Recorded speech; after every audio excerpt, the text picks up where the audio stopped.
Saia daqui agora mesmo. Velha cebosa! Minha nora gritou, e em seguida, puxou meu cabelo com força no meio da festa de casamento. Diante de mais de 500 convidados, todos os olhares se cravaram em mim. E então, o pai dela me cuspiu diretamente no rosto. Um cuspe quente e com cheiro azedo. Meu filho não só não fez nada para detê-los, como aplaudiu e vibrou como se estivesse assistindo a um show de entretenimento barato. Olhei nos olhos dele. Só vi covardia e vergonha escondidas atrás de um sorriso torto. Toda a família dela explodiu em gargalhadas, acreditando que eu ficaria ali, tremendo em silêncio, como sempre. Mas desta vez peguei meu celular. Disquei um único número. Disse uma única frase. 15 minutos depois, o casamento inteiro mergulhou no caos. E isso era só o começo. Não desviem o olhar, porque a verdade está prestes a ser revelada. Eu, Esperança Martins. Sou a mulher que costumava levantar antes do amanhecer para torrar café em coador de pano para meu marido e filho. Eu bordei o nome do meu filho nos guardanapos para o jantar. Vendi centenas de quitutes na feira de domingo do bairro para que ele pudesse ir para a universidade, e agora eu estava caída no chão, aos pés deles. A voz de Camila, minha nora, soou tão fria quanto uma lâmina afiada cortando o ar. Ela gritou enquanto puxava meu cabelo para trás com tamanha força que quase perdi o equilíbrio. Mas antes que eu pudesse compreender o que estava acontecendo, um cuspe morno e pegajoso me atingiu o rosto. Quem havia me cuspido era o Dr. Rogério Drummond, pai de Camila. Ele vestia um terno de seda pura. Ostentava um chamativo Rolex de ouro, e seu perfume penetrante ofuscava a luxuosa decoração do salão de casamentos no espaço de festas Alphaville. Ele me olhou como se eu fosse uma mancha repugnante no reluzente chão de mármore branco. Escória do interior! Fora da minha vista! Sibilou entre dentes. Instintivamente girei a cabeça, procurando o olhar de Mateus. Meu filho estava a poucos passos de mim, impecável em seu terno sob medida e gravata bordô. A luz do palco iluminava seu rosto com um brilho radiante, mas não podia esconder seu olhar evasivo. Filho, balbuciei.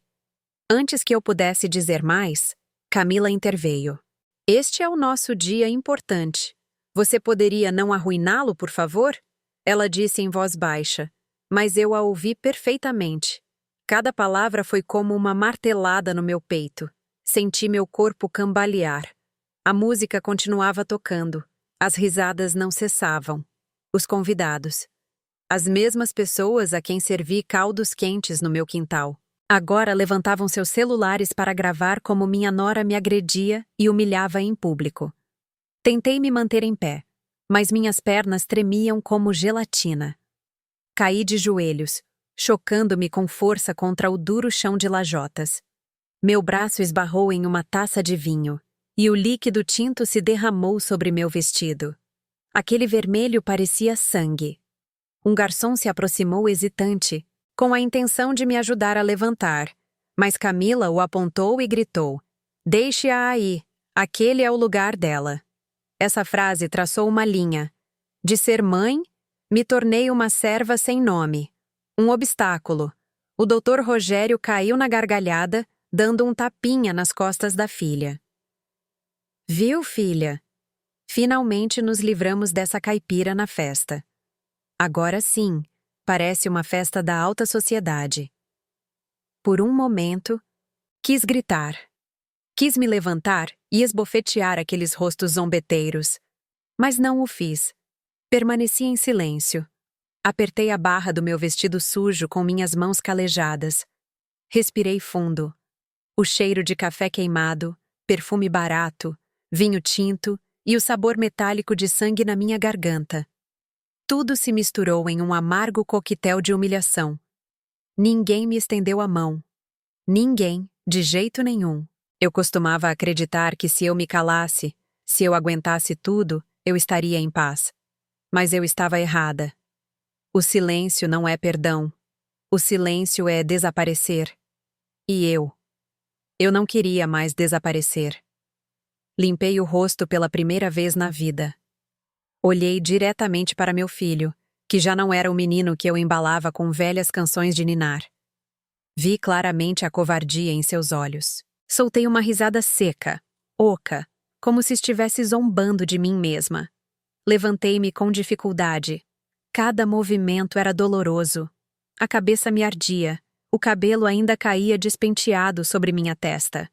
Mas consegui ficar em pé com toda a dignidade que me restava. Saí do salão de festas sem olhar para trás, sem derramar uma única lágrima e sem dizer uma única palavra. Mas fiz uma promessa a mim mesma. Eles pagariam por isso. Não com lágrimas, mas com aquilo que me haviam tirado. Hoje. 3 metros. Apenas 3 metros separavam meus joelhos machucados de seus sapatos de verniz italiano. Em qualquer outro momento, essa distância não teria significado nada. Mas agora parecia um abismo. Um oceano escuro que se abrira entre mãe e filho. Mateus, sussurrei. Minha voz ficou presa na garganta. Eu o vi hesitar por uma fração de segundo. Vi um vislumbre do menino que criei. Ele fez um movimento, como se fosse estender a mão. Meu coração deu um salto. Aí está, pensei. Ele vai me ajudar. Mas então ele sentiu o olhar de Camila. Sentiu o peso dos olhos do sogro em sua nuca. E a mão de Mateus parou no ar. Não desceu em minha direção. Desceu para o próprio paletó. Ele alisou a lapela. Tirou uma poeira invisível. Preocupou-se com seu terno. Aquele terno azul marinho que custava mais do que eu, ganhava em 1 ano inteiro lavando roupa alheia. Olhou seus sapatos brilhantes, depois olhou para a poça de vinho no chão, perto da minha mão. Fez uma careta de nojo. Tinha medo de se sujar. Tinha medo que uma gota da minha desgraça manchasse sua imagem perfeita. Ele se aproximou um pouco mais. Inclinou-se ligeiramente em minha direção. Meu coração batia forte, esperando um pedido de desculpas, um consolo. Mas quando ele abriu a boca, ouvi a voz de um estranho. Mãe. Sua voz era um sibilo baixo e áspero. Levanta. Para de fazer teatro. As palavras me atingiram mais forte do que o chão. Teatro. Ele pensava que isso era uma atuação, que eu gostava de estar jogada aos pés do sogro com um cuspe na cara. Por favor, levanta. Ele continuou, cerrando os dentes. Não faça mais papel de ridícula. Você está me envergonhando. Estou te envergonhando? Repeti. Senti algo se quebrar dentro do meu peito, como se uma corda tensa tivesse sido cortada de repente. Está me envergonhando. Essas 3 palavras ecoaram na minha cabeça, apagando 40 anos de memórias. De repente, minha mente viajou ao passado. As noites que passei costurando para os outros para pagar seus livros de direito. Aos dias em que comi feijão e farinha para que ele pudesse ir à universidade particular. Porque é lá que os filhos de gente importante estudam, ele me dizia. Dei-lhe tudo. Dei-lhe minha juventude, dei-lhe minha força. Minhas mãos estão ásperas e rachadas por causa do cloro para que as dele pudessem ser macias e segurar uma caneta fina. E agora ele usa essa educação, essa posição que eu construí com meu suor para me olhar de cima, para me julgar. Mateus, eu disse com um fio de voz. Eu sou sua mãe, acabei de ser cuspida. Sua esposa me bateu. Ele bufou com impaciência. Camila está nervosa. É o dia especial dela. E você? Você sempre tem que ser o centro das atenções com sua falta de jeito. Se você não levantar agora mesmo e for embora, eu juro que não vou te perdoar. Papai Rogério está furioso. Papai Rogério. Ele chamava de papai, o homem que acabara de cuspir na mulher que lhe deu a vida. Olhei para cima, para seu rosto perfeitamente barbeado.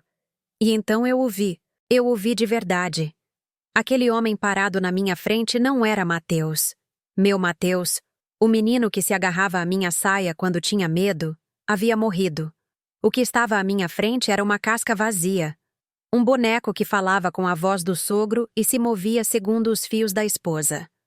A dor aguda no meu peito começou a se transformar. A tristeza profunda esfriou, endureceu. Deixou de ser uma ferida aberta e começou a se tornar uma cicatriz de aço. Sequei as lágrimas com as costas da mão, com força. Eu não queria mais chorar. Chorar é para quem tem esperança de ser consolado. E eu acabara de perder essa esperança.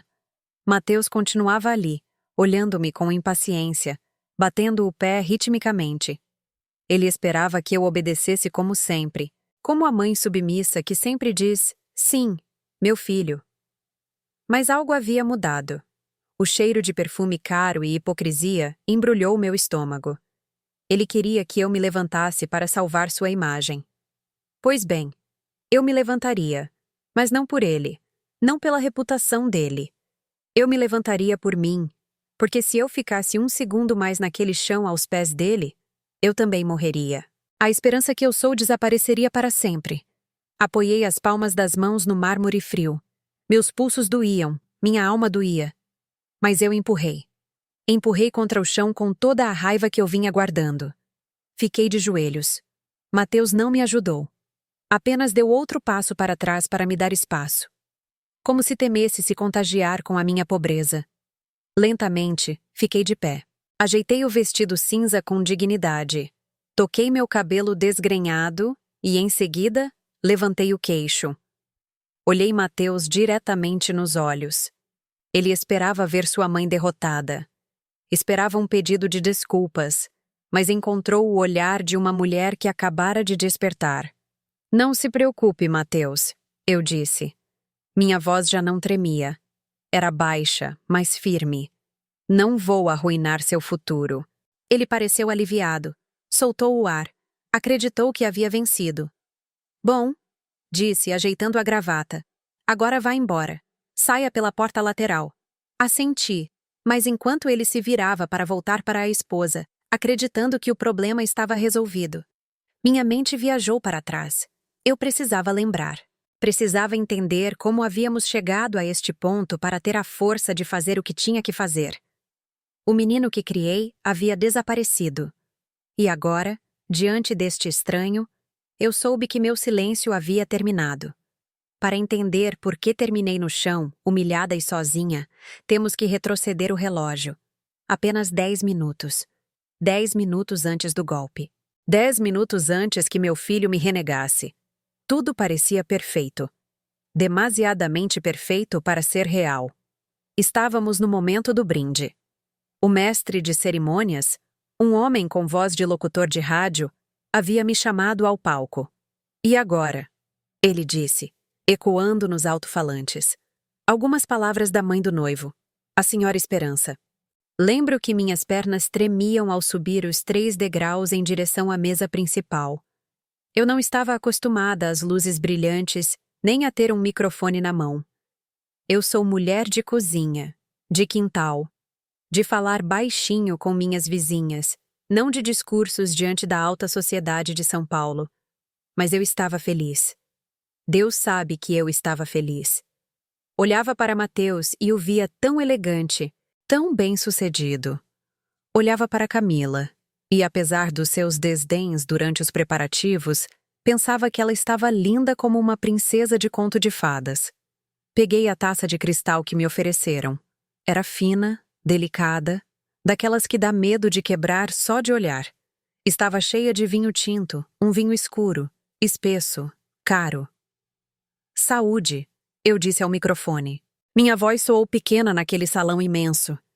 Que Deus os abençoe, filhos meus. Que nunca lhes falte o pão e o amor na sua mesa. Levantei a taça em direção a eles. Camila me olhou com um sorriso ensaiado, desses que não chegam aos olhos. Mas aceitou o brinde. Foi quando tentei me aproximar para bater minha taça na dela. Só queria fazer aquele som cristalino. Tim-tim. O som da celebração, mas não vi o tapete. Era um tapete persa grosso e pesado que decorava o centro da pista. Alguém, talvez um garçom apressado, havia deixado uma ponta levemente levantada. Uma dobra invisível para meus olhos cansados. O salto do meu sapato enroscou. Foi um instante. Um maldito instante que mudou minha vida. Senti que perdia o equilíbrio. Tentei me segurar na mesa, no ar, no que fosse. Mas a gravidade foi mais rápida que meus reflexos de 64 anos. Meu corpo foi para a frente, e a mão que segurava a taça se agitou por instinto. O vinho saiu voando. Eu o vi em câmera lenta. Vi o líquido tinto desenhar um arco no ar, brilhando sob as luzes dos candelabros. Era lindo e aterrorizante ao mesmo tempo. E então aterrissou. Não caiu no chão. Não caiu na toalha de mesa. Caiu diretamente sobre o colo de Camila, sobre a renda francesa importada, sobre as pérolas bordadas à mão no peito e na saia do seu vestido branco imaculado. O som da taça quebrando contra o chão foi o primeiro aviso do desastre. Mas o segundo som foi pior. O grito de Camila não foi humano. Foi o uivo de alguém a quem acabaram de arrancar um pedaço de pele. Ela se levantou em um pulo, derrubando a cadeira. Olhou o vestido com horror. A mancha vermelha se expandia rapidamente, bebendo a brancura do tecido, parecendo uma ferida mortal no meio da festa. Meu vestido! Ela gritou com os olhos esbugalhados. Sua estúpida! Olha o que você fez! Eu fiquei paralisada, com a mão ainda estendida no ar, vazia. Perdão, filha, perdão! Balbuciei. Aproximei-me instintivamente. Tirei um lenço de papel amassado que tinha na manga. Queria ajudar. Queria limpar. Queria apagar o erro. Não me toque! Ela gritou, manoteando meu braço com força. Não se atreva a me tocar com suas mãos sujas. Você vai sujar mais ainda. Fiquei quieta, encolhida, sentindo-me a coisa mais pequena e inútil do mundo. O salão estava em silêncio, observando o drama. E foi então que apareceu Dona Letícia, a mãe da noiva, a dona da casa e da situação. Letícia Drummond sempre fora gentil comigo, ou eu achava que sim. Ela sorria nos jantares, oferecia-me chá, dizia que bom que nossos filhos se amavam. Mas sempre havia algo em seu olhar, uma barreira invisível, um muro de vidro blindado que separava os que têm dos que servem. Letícia se aproximou rapidamente, pôs uma mão sobre o ombro da filha histérica e a outra levantada para os convidados, pedindo calma. Tranquilos, tranquilos todos, disse com voz alta e clara, sorrindo com uma doçura que dava medo. É só um pequeno acidente. Um pouco de vinho não mata ninguém. A orquestra, por favor, continuem tocando. A música voltou a soar hesitante. Os convidados voltaram aos seus murmúrios, acreditando que a crise havia passado. Letícia se virou para mim. Seu rosto continuava mantendo aquele sorriso de anfitriã perfeita. Seus lábios estavam curvados para cima, mas seus olhos eram 2 poços de gelo. Ela se aproximou de mim tanto que pude sentir o cheiro do seu perfume caro, uma mistura de nardos e dinheiro velho. Ela me pegou pelo braço. Parecia um gesto de apoio, como se estivesse me segurando para que eu não caísse de novo. Mas seus dedos se cravaram na minha carne. Apertou forte, muito forte. E então sussurrou. Sussurrou tão baixinho que só eu pude ouvi-la. Mas cada palavra se cravou no meu coração como uma agulha. Eu avisei ao Rogério, murmurou sem deixar de sorrir para a galeria. Eu sabia que isso ia acontecer. É o que acontece quando se convida gente do interior para lugares decentes. Fiquei gelada. Dona Letícia, eu... Tentei me defender. Cale a boca! Ela me cortou, mantendo seu tom suave e venenoso. Você é desastrada. Você é vulgar. E acabou de arruinar a foto principal da revista de sociais. Ela apertou meu braço mais um pouco, me machucando. Olhe para você. Continuou sussurrando. Com esse vestido barato e esses sapatos velhos. Parece a faxineira que se infiltrou na festa. Você deveria ter ficado na sua cozinha, Esperança. É onde você pertence. Não aqui. Ela soltou meu braço com um empurrão disfarçado. Agora saia da frente, ordenou. Deixe que os profissionais limpem sua bagunça. Recuei tremendo. Meus olhos se encheram de lágrimas. Não pelo acidente. Não pelo vestido, mas pela crueldade gratuita. Por descobrir que durante todo esse tempo, para eles, eu não era a mãe de Mateus. Não era uma sogra. Não era família. Era gente do interior. Era um estorvo necessário que toleravam só porque a filha deles havia se encantado com meu filho. Olhei para Camila. Ela continuava chorando pelo seu vestido como se tivesse morrido alguém. Para ela, aquele pedaço de tecido importado valia mais que minha dignidade. Valia mais que minhas intenções. Valia mais que eu. Esse foi o momento. Esse foi o instante exato em que a taça de vinho se derramou. Mas o que realmente se quebrou foi o véu que cobria meus olhos. A violência que viria depois, o puxão de cabelo, o cuspe, tudo isso só foi a consequência física do que acabara de acontecer naquele sussurro. Eles não nos queriam. Nunca nos quiseram. E meu filho, meu pobre Mateus, estava ali, olhando tudo, sem saber que sua mãe acabara de ser sentenciada pelo crime de ser pobre e desastrada. Recuei um passo mais, esbarrando na mesa dos bolos, e foi aí que Camila, ao ver que eu continuava por perto, perdeu completamente as estribeiras e se lançou contra mim. Mas antes de contar a vocês como as mãos dela se enroscaram no meu cabelo, amigos, quero pedir um favor. Parem um segundo, olhem suas telas, estão ouvindo a história de uma mãe que só queria dar uma bênção. E terminou sendo tratada como uma criminosa por manchar um tecido.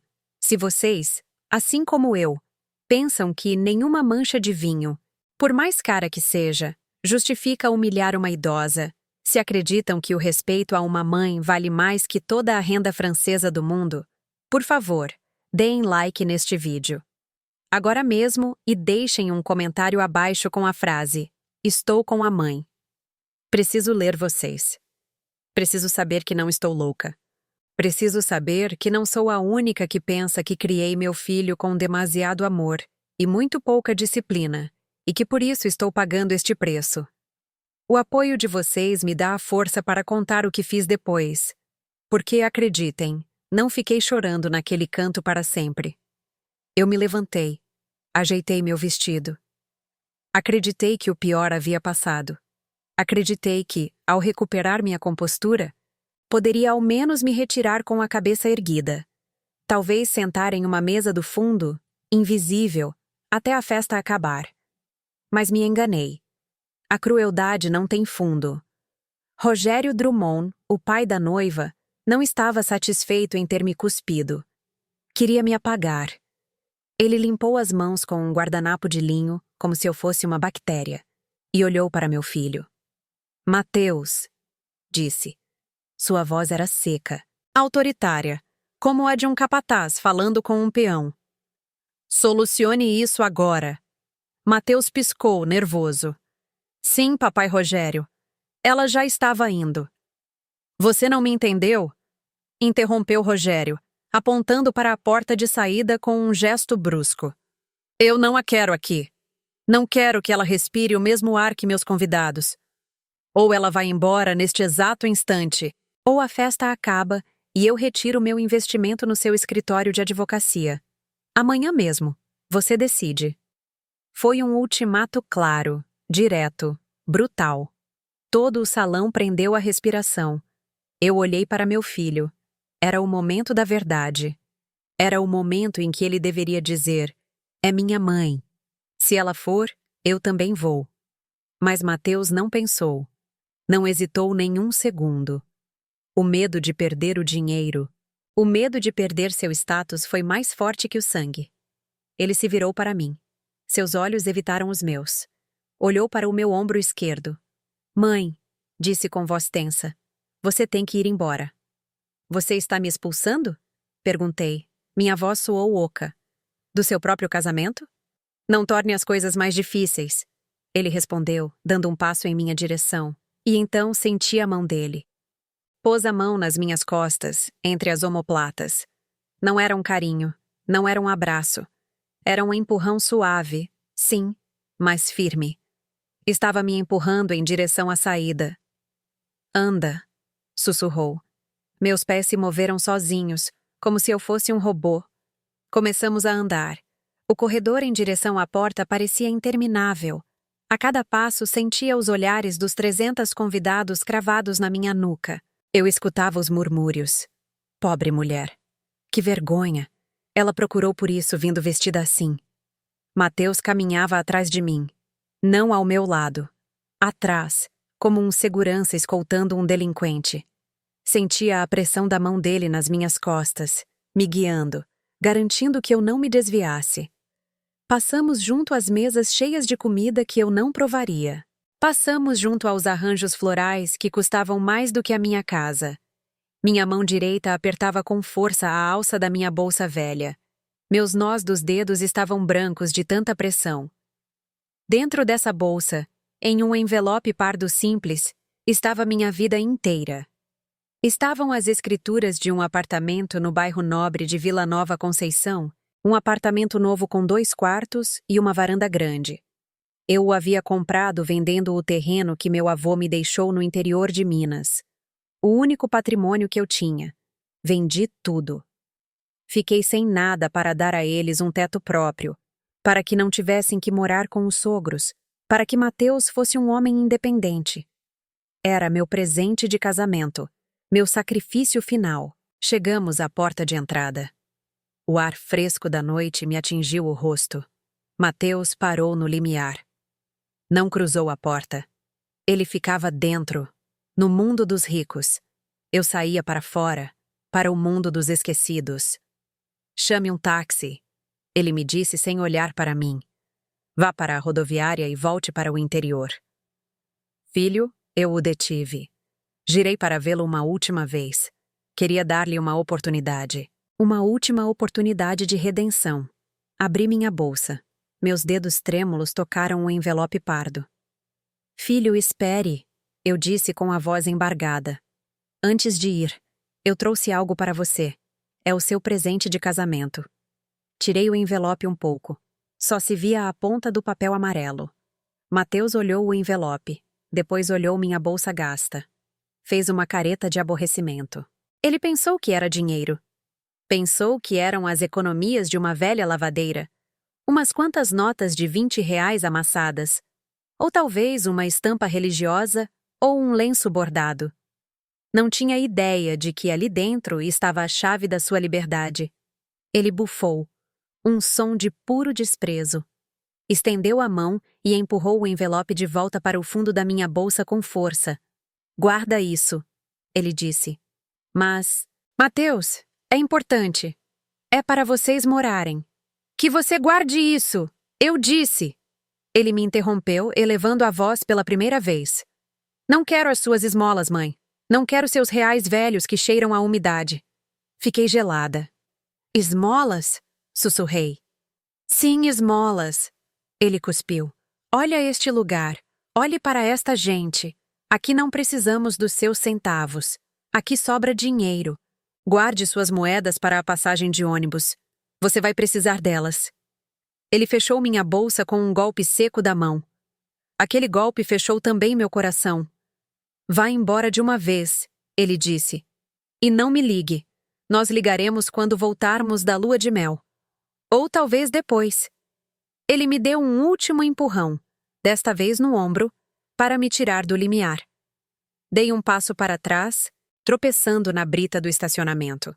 Mateus agarrou a maçaneta da enorme porta de madeira talhada. Olhou para mim uma última vez. Não houve despedida. Não houve eu te amo. Não houve perdão. Só houve o som da madeira pesada se fechando. Plam! O som ecoou na noite.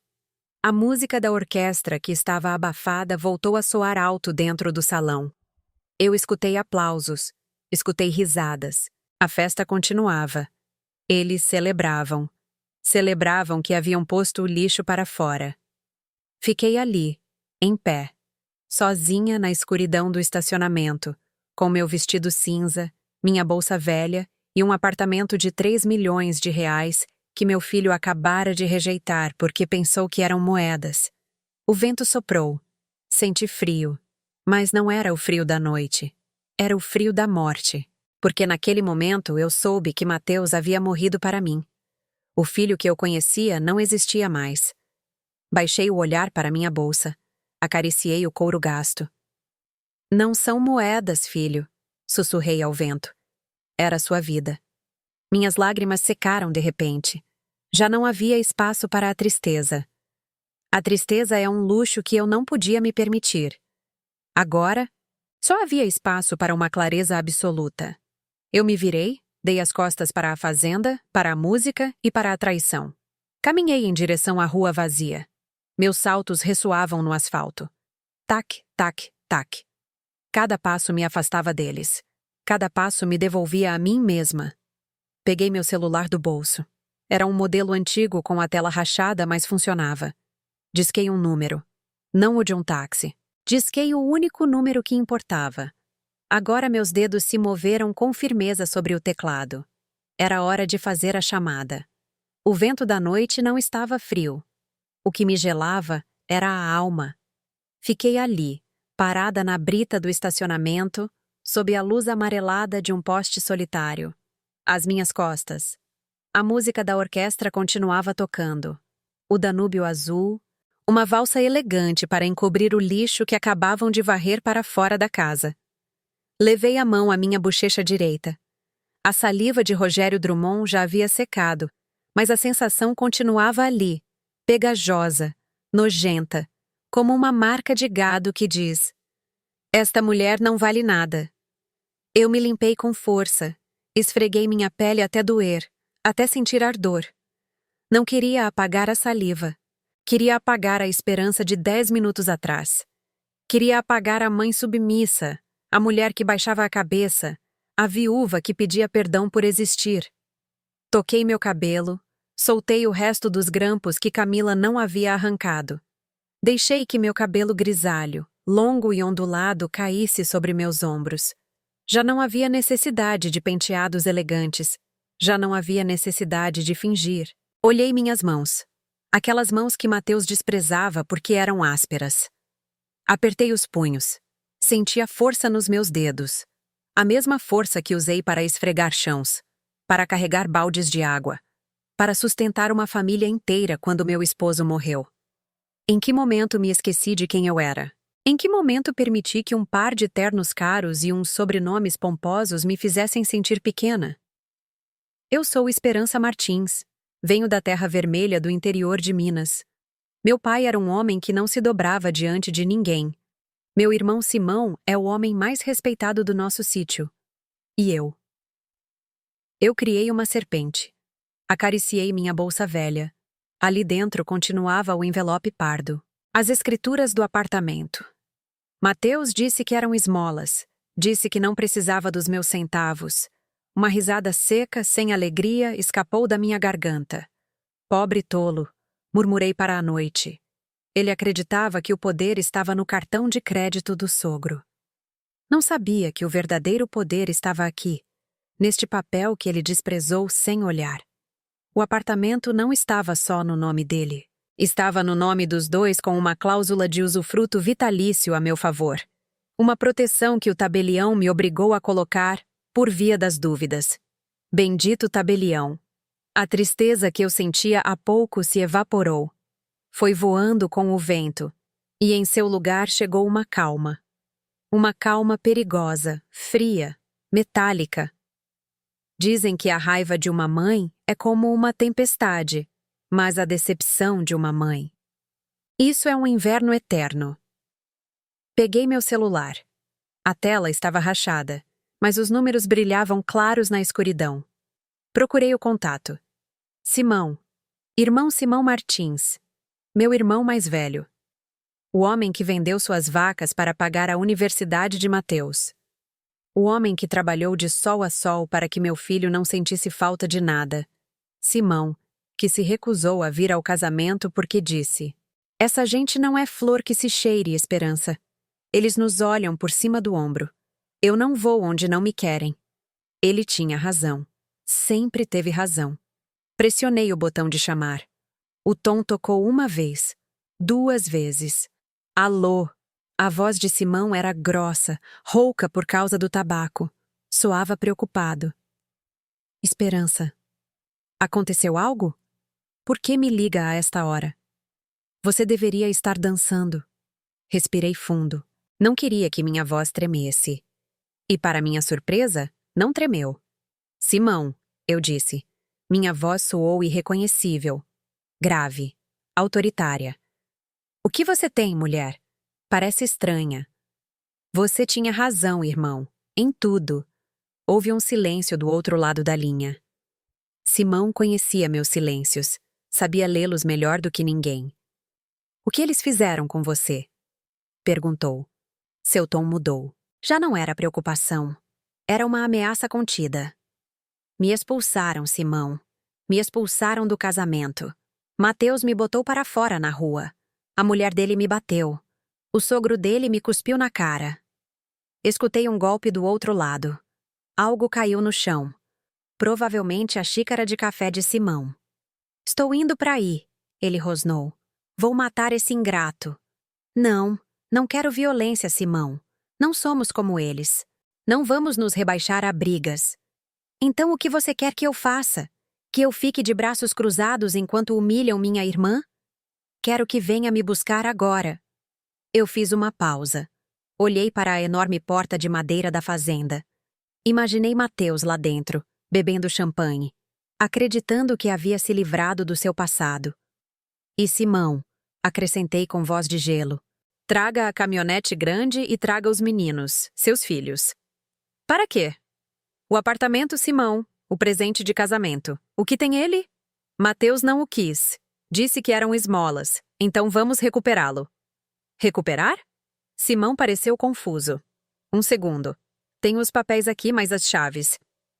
As chaves da entrega física estão no seu porta-luvas, não é? Sim, estão aqui. Eu ia te dar amanhã. Bom, traga-as e traga as ferramentas.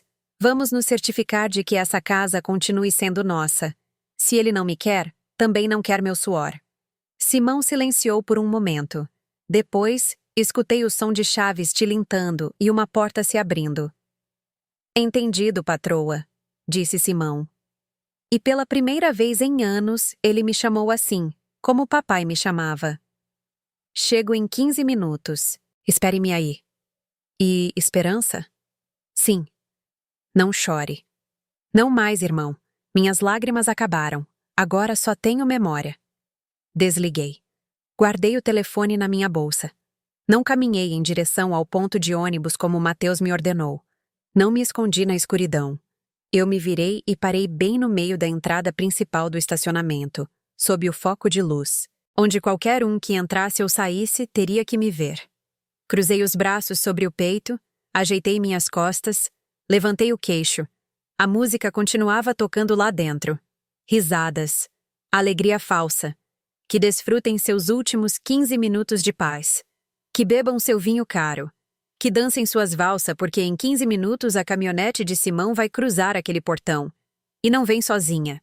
Vem carregada com 40 anos de dignidade pisoteada. Mateus pensou que, ao me expulsar, se livrava do problema. Não sabia que, ao me expulsar, acabava de convidar seu pior pesadelo. Olhei meu relógio de pulso barato. 14 minutos. A contagem regressiva havia começado. 15 minutos. Nenhum minuto a mais. Nenhum minuto a menos. Lá dentro. A festa havia recuperado seu ritmo. Eu escutava as risadas forçadas e o tilintar dos talheres de prata.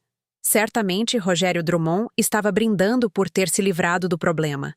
Mas então, o chão vibrou. Não foi um terremoto. Foi algo mais poderoso. Ao longe, escutou-se um rugido grave. Motores V8. As luzes dos faróis cortaram a escuridão. 1, 2, 3. Caminhonetes pick-up. Não eram carros de luxo. Eram caminhonetes de trabalho com lama nos pneus e força no chassi. Dessas que usamos no interior de Goiás. A primeira, uma Ford vermelha, parou na minha frente. A porta se abriu. Uma bota de couro pisou na brita com firmeza. Desceu Simão. Meu irmão usava seu chapéu de sempre e camisa xadrez. Não vestia terno, mas tinha mais dignidade que qualquer homem dentro daquele salão. Atrás dele desceram meus sobrinhos. Jorge, Luiz, Tonho. Homens grandes, de ombros largos. Simão viu minha maquiagem borrada e meu cabelo solto. Sua mandíbula se tensionou. Vamos, ele disse. Caminhou em direção à porta principal. Eu fui atrás, protegida pela muralha dos meus sobrinhos. Os seguranças tentaram se aproximar, mas Simão os fulminou com um olhar de patrão. Os seguranças se afastaram. Simão empurrou as portas duplas. O golpe seco ressoou como um tiro. A orquestra parou de repente. 300 rostos se viraram. Viram um grupo de homens do campo no limiar da sua festa de gala e me viram a mim. A mulher expulsa regressando com seu exército. Simão caminhou direto para a pista. Suas botas ressoavam no mármore. Tac, tac, tac. Mateus, da mesa principal, ficou pálido. Deixou a taça cair da mão. Rogério Drummond se levantou furioso. Que significa isto? Gritou. Segurança! Tirem esses caipiras! Simão o ignorou. Subiu ao palco e tirou o microfone do cantor. O salão ficou gelado. Boa noite! A voz de Simão retumbou nas caixas de som. Grave e rouca. Lamento interromper o circo de vocês. Desça daí! Gritou Camila. Chamem a polícia. Chame! Desafiou Simão. Mas antes vocês vão escutar. Ele apontou para Mateus com um dedo calejado.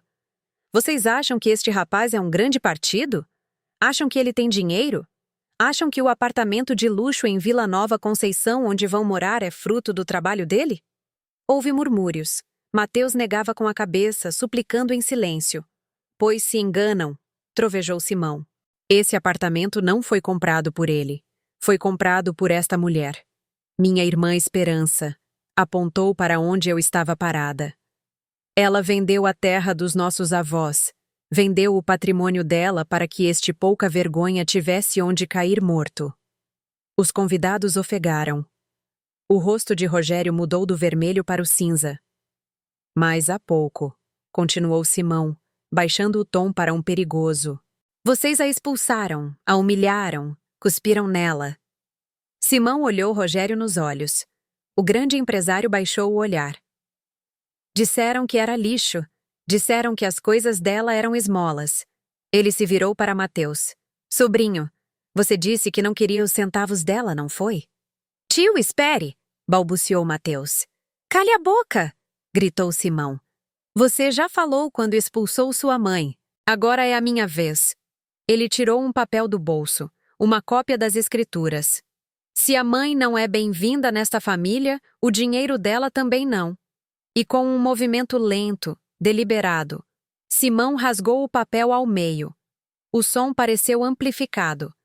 Rasgou de novo e de novo, jogando os pedaços para o ar. Caíram como confetes baratos sobre a pista. O negócio está cancelado, sentenciou. O apartamento continua sendo da Esperança. E vocês? Vocês ficam com o noivo. Mas ele vem sem casa, sem terra e sem mãe. Ele jogou o microfone no chão. O golpe ressoou como uma martelada de juiz. Vamos, Esperança! O caos explodiu. O quê? Gritou Camila, agarrando Mateus pelas lapelas. Você me disse que era seu! Mentiroso! Você é uma fraude! Berrou Rogério, empurrando uma mesa. Você me enganou! Os convidados falavam ao mesmo tempo. Alguns riam, outros gravavam com seus celulares. Eu me virei. Não olhei o rosto de terror de Mateus. Já não me importava. Caminhei em direção à saída. Meus sobrinhos abriram caminho para mim. Simão pôs o braço sobre meus ombros. Um braço pesado e protetor. Saímos para o ar fresco. Atrás de nós, ficaram os gritos sobre dinheiro. Porque era isso que eles eram. Apenas dinheiro. E quando você lhes tira o dinheiro, só resta barulho. Subi na caminhonete. Enquanto nos afastávamos, vi pelo espelho retrovisor. O casamento perfeito era um galinheiro alvoroçado. Pela primeira vez na noite, sorri. A guerra havia começado, e eu acabara de ganhar a primeira batalha. Dizem que o tempo cura tudo. É mentira. O tempo só põe poeira sobre as feridas, mas não as fecha. Passaram 4 anos. 4 longos anos desde aquela noite em que meu irmão Simão rasgou as escrituras e me levou de volta para o interior. 4 anos de silêncio. 4 anos de despertar toda manhã perguntando-me se meu neto já teria tomado café da manhã. Eu vivia tranquila no interior de Minas, ajudando Simão na propriedade. cuidando de galinhas e remendando roupas. Mas o sangue chama, e o sangue de uma avó chama mais forte. Fiquei sabendo por uma vizinha que meu neto, o pequeno Santiago, completava 3 anos. 3 anos. E eu não conhecia o riso dele. Não conhecia a cor dos seus olhos. Só o havia visto em fotos roubadas das redes sociais que minhas sobrinhas me mostravam. Naquela manhã, levantei-me antes do amanhecer. Não podia ficar de braços cruzados. Meu orgulho de mãe estava ferido. Sim, mas meu amor de avó continuava vivo, teimoso como uma erva daninha que cresce entre as pedras. Preparei mole, não qualquer mole. O mole especial da nossa família mineira. Aquele que leva 3 dias de preparo, 2 dos chiles, moía o chocolate de metate, temperava com gergelim e amêndoas. Era o prato favorito de Mateus quando era criança. Mãe, seu mole tem gosto de festa, ele me dizia, lambendo os dedos. Pensei que talvez, só talvez, o sabor da sua infância pudesse amolecer seu coração de pedra. Também levava um pacote embrulhado em papel pardo. Dentro, havia um suéter. Eu o havia tricotado eu mesma durante as noites de inverno. Lã macia, azul céu com uns patinhos bordados no peito. Não era de marca. Não tinha etiquetas italianas, mas tinha cada ponto feito com uma oração pelo meu neto. Peguei o ônibus para São Paulo. Minhas mãos suavam segurando a panela de Ágata com o mole e o presente. Cheguei à casa dos Drummond, uma mansão enorme em um condomínio privado. Tive que implorar ao guarda da entrada que me deixasse passar só para deixar um pacote. Toquei a campainha. Meu coração batia descompassado. A porta se abriu. Não foi Mateus quem saiu. Foi Camila. Estava mais magra, mais loira, mais fria. Olhou para mim como quem olha para um vendedor ambulante incômodo. "O que você está fazendo aqui?" Perguntou sem abrir o portão de segurança. "Vim ver meu neto", eu disse levantando a panela e o pacote. "É aniversário dele. Trouxe um suéter e o mole que Mateus gostava." Camila soltou uma gargalhada seca. "Mole?" disse com nojo. "Nesta casa não comemos gorduras, e menos ainda essa coisa escura que mancha tudo." Abriu o portão, mas não para me deixar passar. Ela me arrebatou o pacote do suéter, abriu-o bruscamente, rasgando o papel. Segurou o suéter azul com 2 dedos como se estivesse infectado. "Lã barata", zombou. "Meu filho veste roupa importada da Europa. Esse tecido vai dar alergia. É um trapo." "Eu o fiz com minhas mãos", sussurrei. "Pois suas mãos não são bem-vindas", ela disse. E então fez o impensável. Devolveu o suéter atirando-o no chão, na terra do jardim, e depois deu um tapa na panela de Ágata que eu segurava. A tampa voou. O mole espesso, escuro e quente se derramou sobre meus sapatos, sobre minhas pernas. Senti o ardor da pimenta quente na minha pele, mas doeu mais ver o trabalho de 3 dias jogado no concreto, desperdiçado como lixo. "Leve essa porcaria para os porcos do seu sítio", disse Camila. "E não volte. Se Mateus te vir, vai ficar muito bravo." Ela fechou a porta. Fiquei ali, cheirando a chocolate e pimenta, com os sapatos manchados e o coração apertado. Mas não voltei para o interior. Sou teimosa. Sou mãe. Eu sabia que naquela noite celebrariam a grande festa no restaurante mais luxuoso da cidade, na região dos Jardins. Um lugar de paredes de vidro e luzes douradas. Eu só queria vê-lo. Só queria ver Santiago de longe. Limpei-me como pude em um banheiro público. Esperei a noite cair. Cheguei ao restaurante. Da calçada, através dos enormes janelões, parecia outro mundo. Um mundo quente, brilhante. E ali os vi. Vi Rogério Drummond levantando uma taça, rindo de boca aberta. Vi Camila retocando o batom e vi Mateus. Parecia cansado. Tinha olheiras, mas sorria toda vez que o sogro lhe falava. E em uma cadeira alta, como um pequeno príncipe, estava Santiago, meu neto. Tinha o mesmo cabelo cacheado que Mateus naquela idade. Meus olhos se encheram de lágrimas. Era tão lindo. Tirei da minha bolsa o último presente que me restava. Não era o suéter. Era um cavalinho de madeira. Meu irmão Simão o havia entalhado à mão. Um brinquedo simples, rústico, de madeira de pinho que cheirava a mata. Aproximei-me da entrada. Não pensava em entrar. Só queria entregar o cavalinho a um garçom e pedir que o pusesse na mesa da criança. Parei perto do vidro, e então Mateus me viu. Nossos olhares se cruzaram através do vidro. Eu lhe sorri. Um sorriso triste, tímido. Levantei o cavalinho de madeira para que o visse, como quem diz: "Olha, filho, para o seu menino." Esperei ver uma reação. Esperei que ele saísse.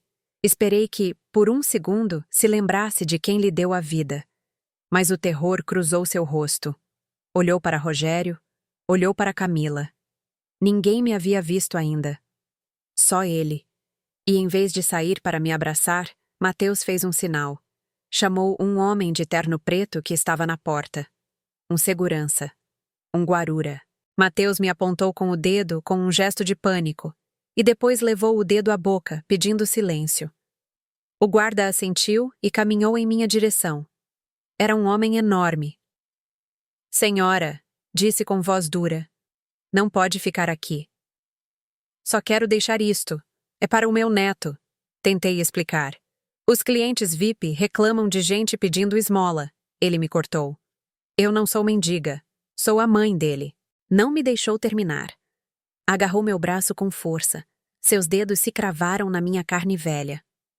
"Vá embora", rosnou. Ele me puxou. Me arrastou para longe da janela, longe da luz. "Solte-me!" gritei. Ele me empurrou em direção à beira da rua. Meus pés tropeçaram na borda da calçada. Eu caí. Caí de joelhos sobre o cimento frio. O cavalinho de madeira escapou das minhas mãos e rolou pelo chão, ficando com uma pata quebrada. Começou a chuviscar, uma chuva fina, gelada, que se misturava com a vergonha.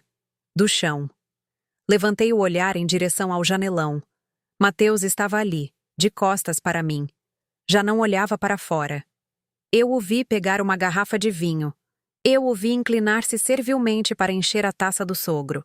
Eu o vi rir de uma piada que certamente não lhe causava graça. Ele me vira ser arrastada como um animal. Ele me vira cair e me dera as costas. Para ele, eu era um estorvo visual, uma mancha em sua paisagem de cristal. Recuperei o cavalinho quebrado. Abracei-o contra o meu peito. Ali, debaixo da chuva, algo morreu definitivamente dentro de mim. A esperança de que meu filho voltasse. Apagou-se. O amor incondicional. Aquele que dizem que as mães nunca perdem. Congelou. Já não sentia dor. Sentia um vazio imenso. E nesse vazio nasceu uma nova certeza. Mateus já não era meu filho. Era apenas um fantoche de carne e osso. E fantoches não têm coração. Junto a ela, com uma camiseta esportiva justa e uma toalha no pescoço, estava Beto, o personal trainer da academia. Um rapaz 10 anos mais jovem que Mateus, com mais músculos que cérebro. Beto tinha a mão posta com confiança na cintura de Camila, na cintura da esposa dele. "O quê? O que ele faz aqui?" gaguejou Mateus. "O que é isso, Camila?" Camila soltou uma risadinha, caminhou até a mesa, pegou o copo de suco e deu um gole sem tirar os olhos do marido, ou ex-marido. "Beto está me ajudando a relaxar", disse ela com um cinismo que gelava o sangue. "Tive um dia muito estressante com todo esse escândalo que você provocou. Mateus deu um passo à frente. "Você está me traindo com ele agora. Acabei de perder meu emprego. Seu pai me bateu e você mereceu", respondeu ela, encolhendo os ombros. "Você arruinou minha imagem, Mateus. Me transformou no motivo de chacota de todo o Brasil. Você viu os comentários no Instagram. Me chamam de bruxa, me chamam de interesseira." "Eu te defendi", gritou Mateus. As lágrimas de frustração começaram a cair. "Expulsei minha mãe por você. Briguei com minha família. Por você. Eu te dei tudo. Você me deu problemas." Ela o cortou seca. Você me prometeu uma vida de luxo, de status. Me prometeu que era um advogado brilhante e acabou sendo um perdedor que nem sequer tinha casa própria. Um mentiroso que vivia das esmolas de uma velha do interior. Beto, o treinador, soltou uma gargalhada zombeteira. Mateus sentiu o sangue lhe subir à cabeça. A humilhação era insuportável. Ele se lançou em direção ao treinador. Queria bater nele. Queria quebrar o rosto dele. Mas Mateus é um homem de escritório. Beto é um homem de pesos. O treinador nem sequer se esforçou. Apenas levantou uma mão, empurrou Mateus pelo peito e o jogou no chão. Mateus escorregou no piso polido e caiu sentado.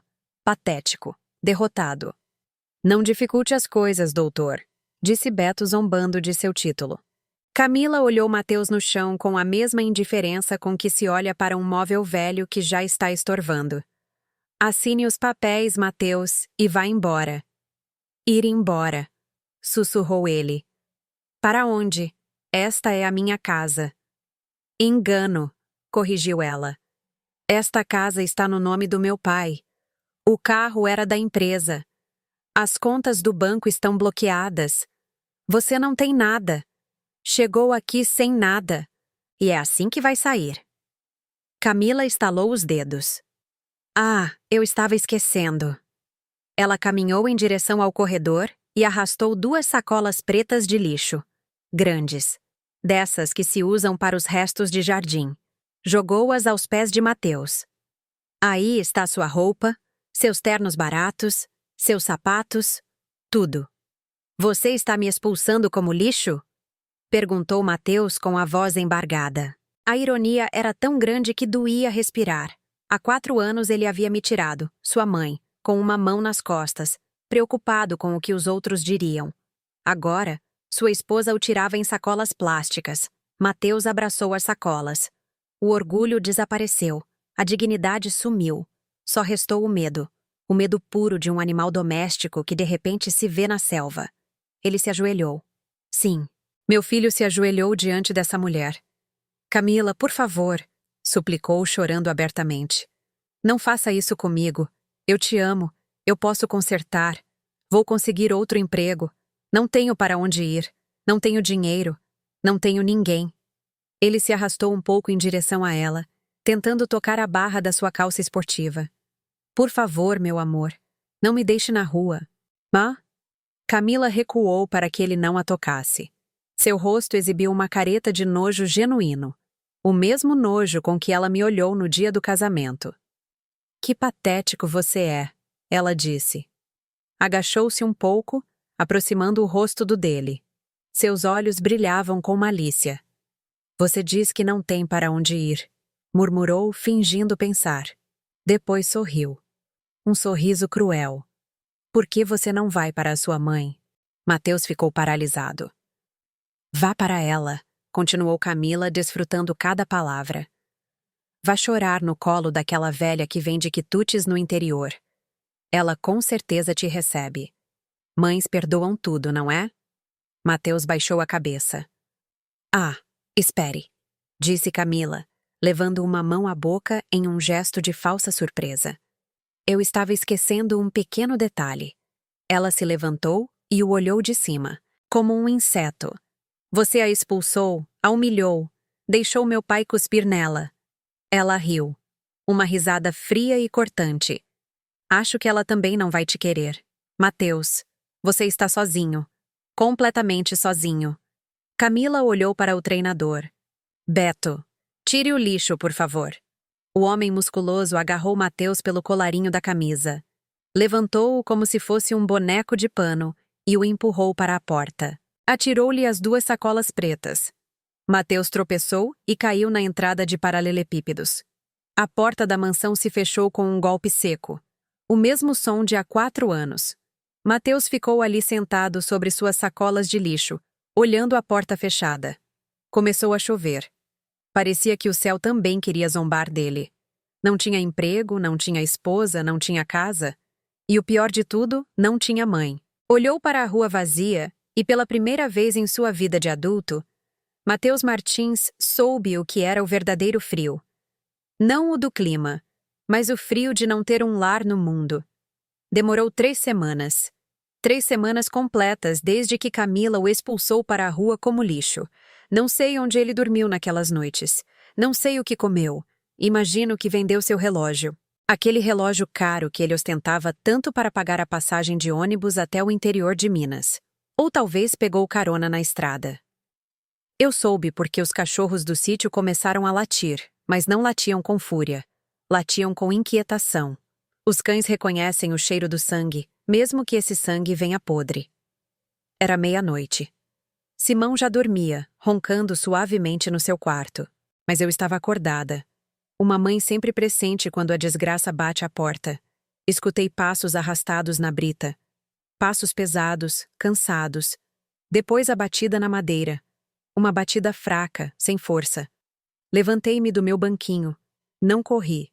A esperança de 4 anos atrás teria corrido descalça para abrir. Preocupada, angustiada. Mas essa mulher já não existia. Caminhei devagar em direção à janela que dá para a varanda. Movi a cortina apenas 1 centímetro. A luz da lua cheia iluminava o pátio. E ali o vi. Se não fosse porque eu o pari, eu não o teria reconhecido. Estava magro. Suas roupas, que alguma vez foram de marca, estavam sujas, rasgadas e cheias de poeira. Tinha a barba crescida e o cabelo oleoso. Tremia de frio. Parecia um espantalho abandonado à própria sorte. Ele bateu de novo. Mãe! Sua voz era um gemido rouco. Mãe! Abre! Sou eu! Fiquei quieta. Minha mão apertou o tecido da cortina. Meu coração, aquele traidor, queria saltar do meu peito. Queria abrir a porta, fazê-lo entrar, dar-lhe um banho com água quente e um prato de caldo. Mas lembrei-me das costas dele. Lembrei-me de como ele me deu as costas no restaurante enquanto eu estava caída na chuva. Lembrei-me da sua vergonha. Se eu abrisse aquela porta agora, eu não o estaria salvando. Eu o estaria condenando a continuar sendo o mesmo inútil de sempre. Abri a janela só um pouco. A grade de metal nos separava. Ele levantou o olhar. Seus olhos estavam fundos, vermelhos de chorar. Mãe, soluçou ao me ver. Mãe, me perdoa. Você tinha razão. Camila é uma bruxa. Ela me tirou tudo. Não tenho para onde ir. Estou com fome. Mãe, deixa eu entrar. Ele se aproximou da grade, esticando suas mãos sujas em minha direção. Olha para mim. Estou arrependido. Eu juro que estou arrependido. Eu o olhei. Olhei-o com uma calma que me assustou. Quem é você? Perguntei. Mateus piscou, confuso. Como assim? Quem sou eu? Sou Mateus, seu filho, seu bebê. Neguei com a cabeça lentamente. Você está enganado, eu disse com voz firme, sem deixar que ela embargasse. Nesta casa morava um menino chamado Mateus. Ele era bom, era nobre, mas esse menino morreu há 4 anos. Mãe, não diga isso. Morreu no dia do seu casamento. Eu o interrompi, elevando um pouco a voz. Morreu no dia em que permitiu que um estranho cuspisse na cara da sua mãe. Morreu no dia em que preferiu um terno limpo a defender a mulher que lhe deu a vida.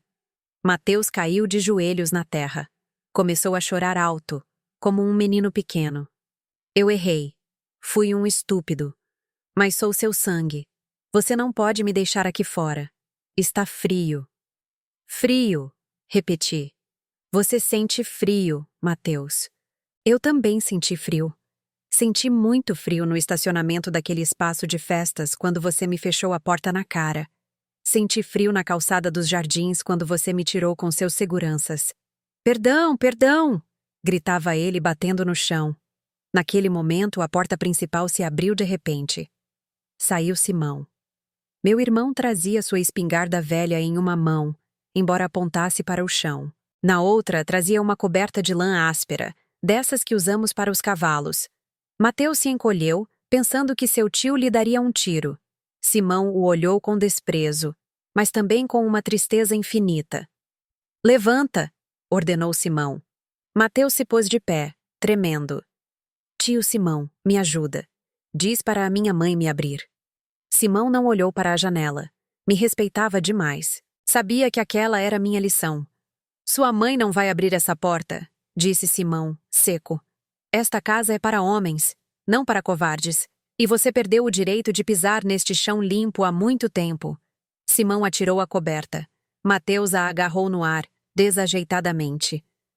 Lá atrás está o paiol velho. Simão apontou com a cabeça em direção à escuridão do pátio de trás. Onde guardamos as ferramentas e o adubo. O teto tem goteiras, mas é melhor que a rua.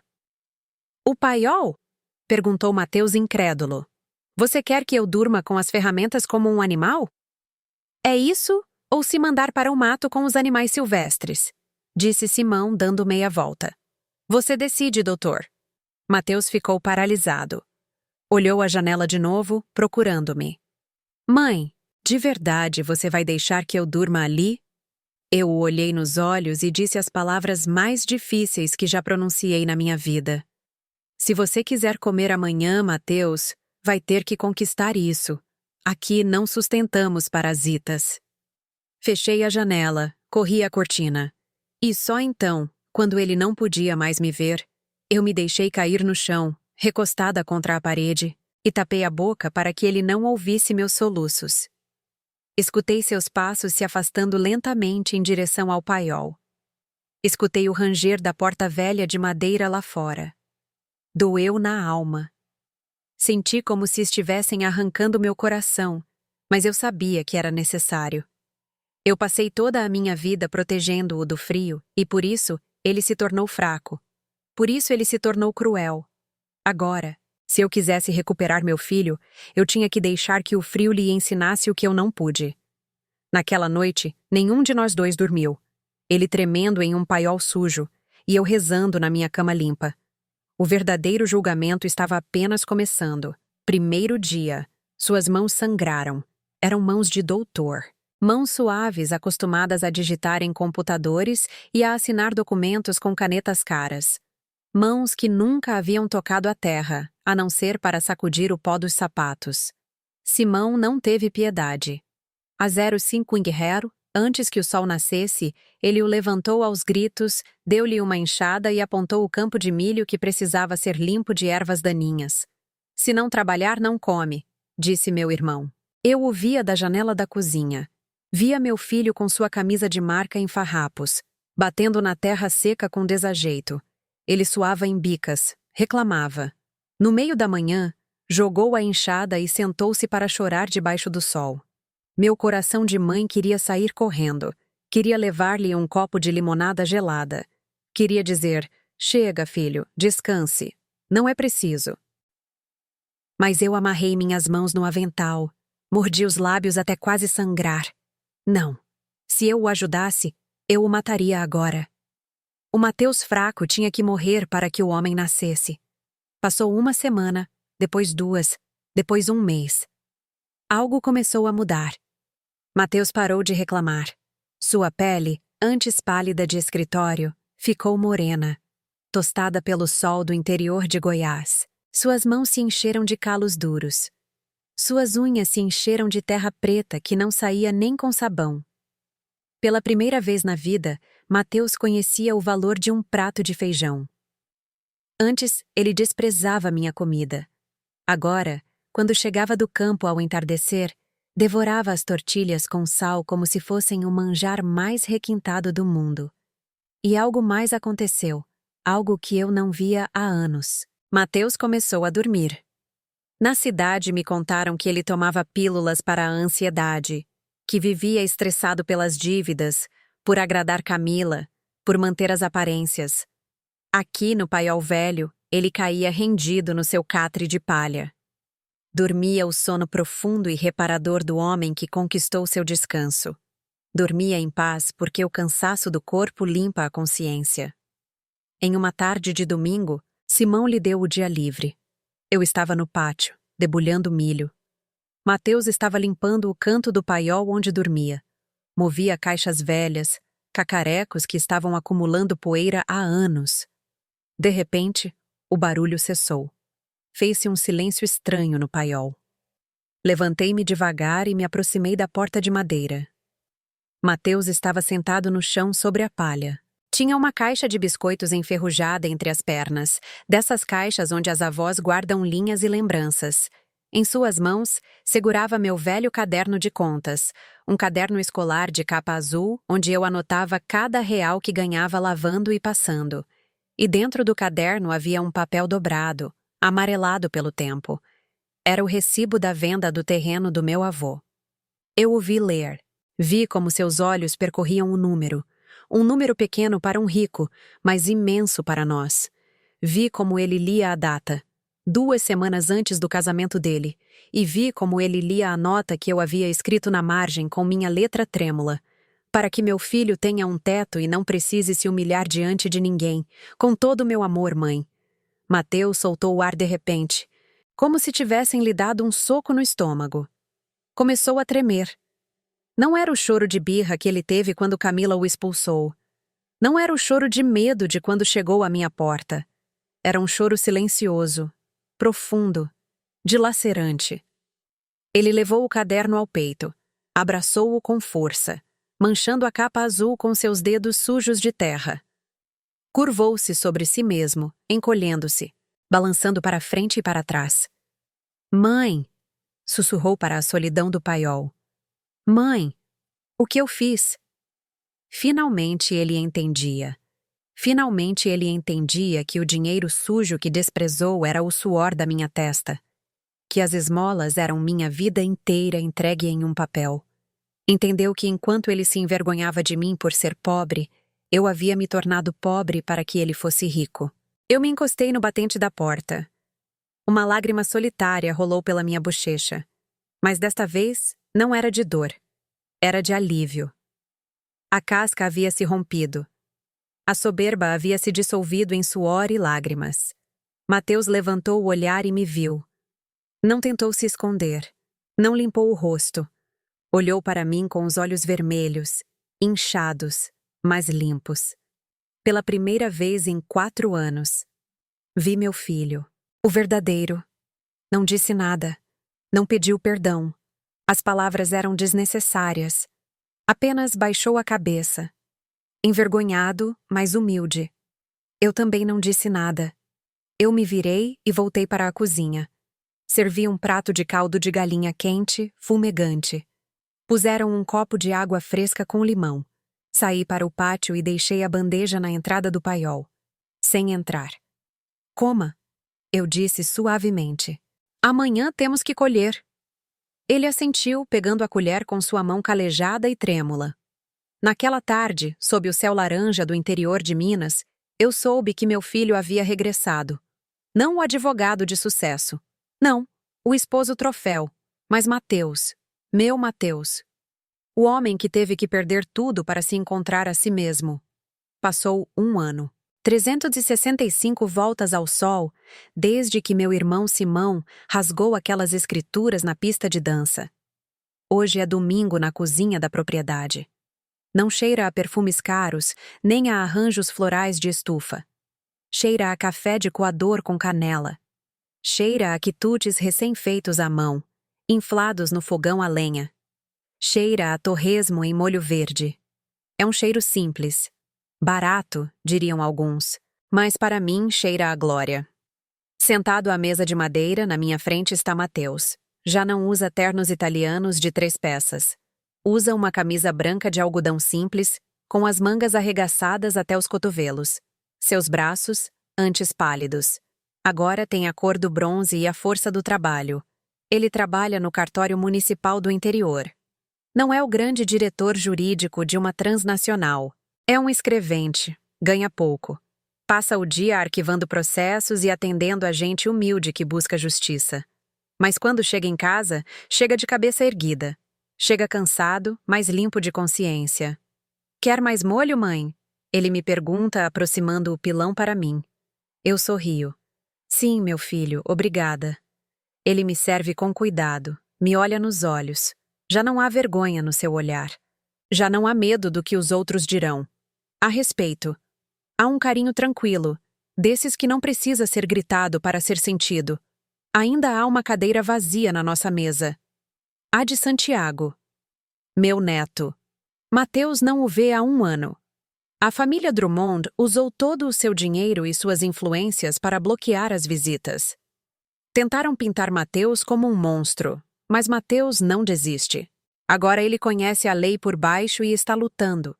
Não com subornos como fazia antes, mas com paciência, com papéis, com a verdade. Ontem ele me disse: "Não importa quanto demore, mãe. Um dia Santiago saberá quem é o pai dele e saberá que a avó o espera com um cavalinho de madeira novo."